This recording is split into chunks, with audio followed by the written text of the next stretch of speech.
বর্তমান গ্রামের যে অবস্থা, পানিতে পুরো এলাকা কানায় কানায়। এখন একটু কম, তারপর আবার বাড়তেছে। আসসালামু আলাইকুম গাইস, সবাই কেমন আছেন? আশা করি আলহামদুলিল্লাহ সবাই ভালো আছেন।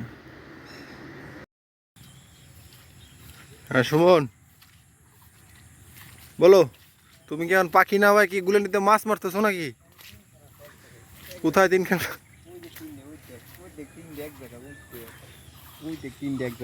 ওই যে তেলাপিয়া মাছ।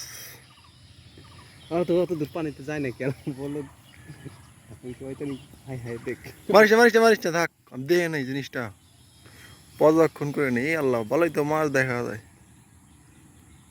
এই তেলাপিয়া মাছ আসলে করতে রে বাসে নাই তো এরকম। ওদের শৈল মাছ সুমন তিন ডে অনেক ভাগল, 3 ডে শোল মাছ 3 ডে বুদ্ধি করে লাগছে অনেক। চলে গেল। আর না সাইড আছে এখন।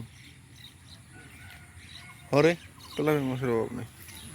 এই যে আমাদের সুমন এখন হচ্ছে মাছ পাখি না পায়, এখন দিয়ে গুলন্টিতে মাছ মারতেছে।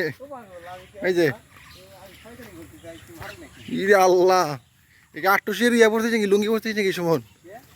একদম এক কালার সব।